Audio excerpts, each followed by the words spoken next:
Director of the Biomedical Engineering Program at the University of Connecticut, and welcome to Hartford, and thank you for coming to this exciting event here in our state. On behalf of the University of Connecticut community and all those in attendance, I'd like to welcome the Governor of the State of Connecticut, Dannel P. Malloy, to the Biomedical Engineering Society meeting, the annual meeting here in Hartford. Governor, we are honored to have you.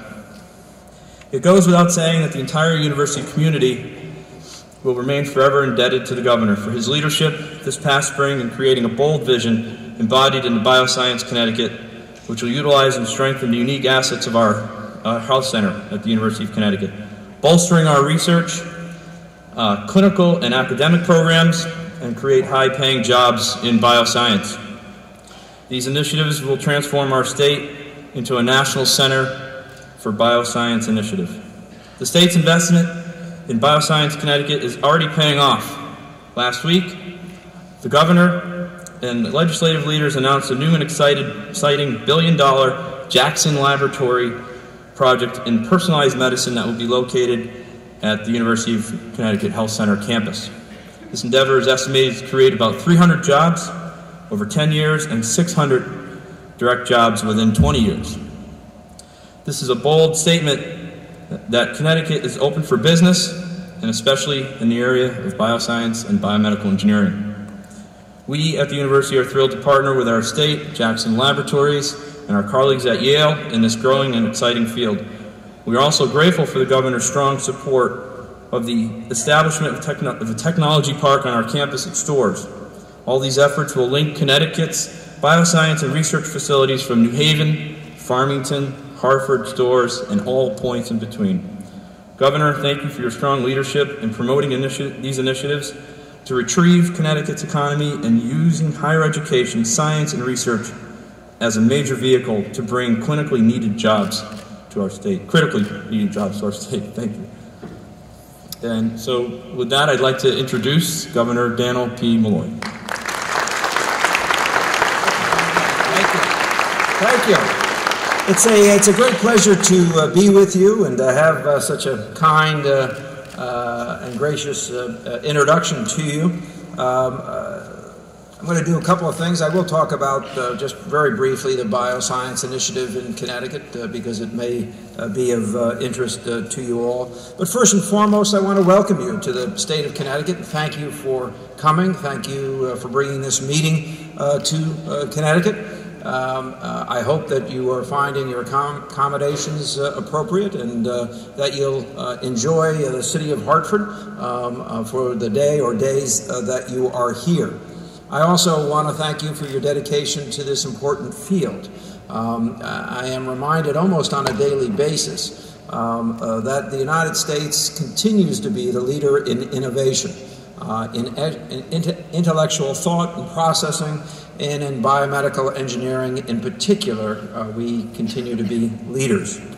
What we need to do as a nation is to take the great science and discoveries that you are all committed to and make sure that they are monetized in our country, that they lead to production jobs and methods of production that are not only viable and make people healthier, but also that they lead to the creation of jobs in the United States. And this, of course, over the last 20 years has been the sticking point.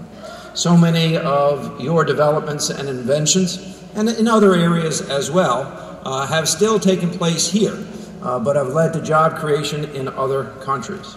There will be a level of reindustrialization in the United States that many of us could not possibly have imagined 5 or 10 or 15 years ago.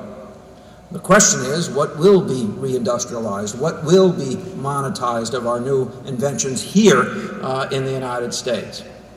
That's what led to my decision to ask our legislature to make a major new commitment to the University of Connecticut, now recognized as one of the 20 best public universities in the nation. Make a commitment specifically to you, to your science and the developments that you're bringing about, As was said, we will invest $854 million at the Farmington campus of the University of Connecticut, which is its medical center, as well as its medical school and dental school. We'll enlarge the population at the medical school by 100 students and the dental school by 48 students. We'll replace its existing hospital operation with what I call new beds, but obviously it's a lot more than simply new beds, it's new buildings. But we went far beyond any vision that had existed of the University of Connecticut in the past, and made a major commitment to building out and fully staffing 50 additional laboratories. And we will invite 50 additional scientists and their staffs to come to the University of Connecticut over the next 4 years to staff that facility.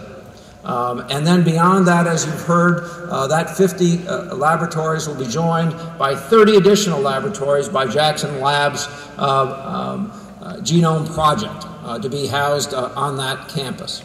As was mentioned, that project will create 300 and 600 jobs over a period of time in the lab. But the REMI model actually predicts that it'll produce 6,500 jobs in Connecticut over the next 20 years as the spin-off of those inventions take place. I want you to leave Connecticut understanding that Connecticut supports what you do, believes in what you do, and is invested in what you do. That we intend to be a leader again in this field. Certainly you can go back and talk to your governors or your college presidents or your colleagues about what we're doing. Finally, what I want to say to you, so many of you in the academic realm, thank you for what you're doing. You're making this country great. You're turning your knowledge over to the next generation. You're preparing them for world-class competition and making sure that we will be in a position to lead for generations to come. You were chosen, you academics, for perhaps a hand was put on your shoulder to give you a special gift. And that special gift is to leave a portion of yourself active and alive in generations to come. Finally, again, let me end where I began. Thank you for coming to Hartford, and have a great meeting. Thank you.